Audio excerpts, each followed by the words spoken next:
Galar here, and today we are finally back for another video. It's been, what, like 4 months now?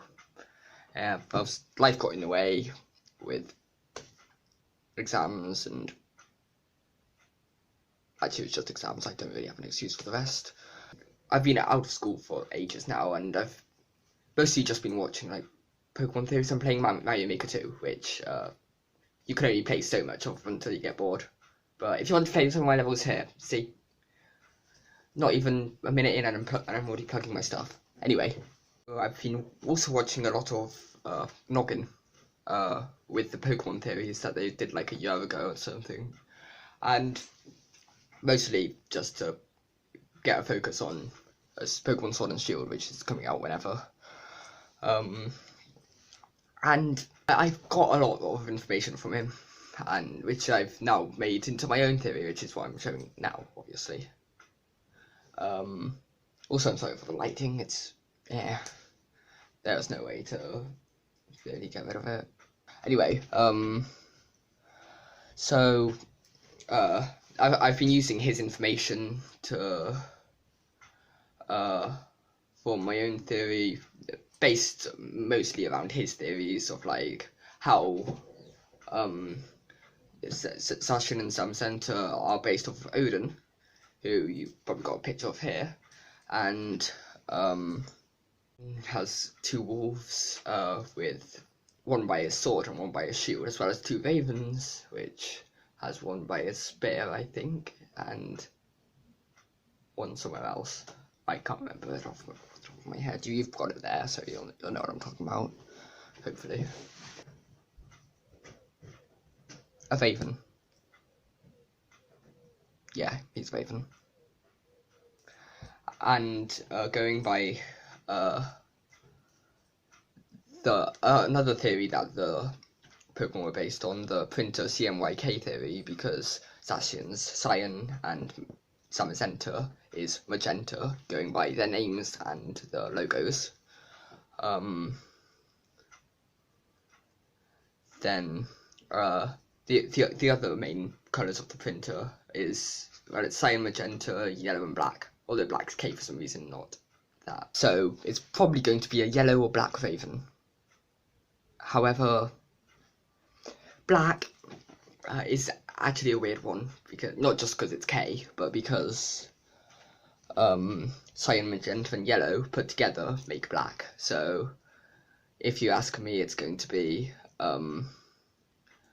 a yellow raven, and then because Nintendo are creative and everything, they're going to make them all fuse together to make a black one, you know, like all the others they did with that. And now the final theory I got from Noggin, Lockstin, whatever, that guy, is the theory of the language of flowers, which is just has been used quite a lot and in Pokemon, and this is no exception, because what I noticed, and I don't think Noggin mentioned it, although he might have in a different video, but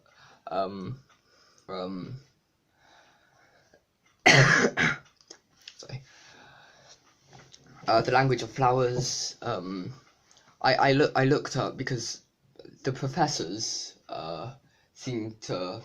their name seems to represent the next middle fusion, not fusion, well, okay, yes, fusion, but like something to do with the legendaries. Like, I know Sycamore tree, a Sycamore tree for Kalos, Professor Sycamore, is, well, the Tree of Life, which most of the Kalos legendaries are based off of, a sycamore tree. Sorry. And then going on to Kukui, that name actually means light. So I looked up the logical one, Professor Magnolia, and she was nobility, perseverance, and a love of nature, which I mean, sure, it worked and all, but it would also work for all of the other legendaries, being Zamazenta and Zacian, so I couldn't really use that. However, I then looked up Sonia, which is obviously Magnolia's assistant. And this is where it gets interesting. Sonia, her name comes from Sanda Sonia, which is a flower, obviously. And through the language of flowers, that means eternal sleep and oblivion. And also, I just realised this more recently.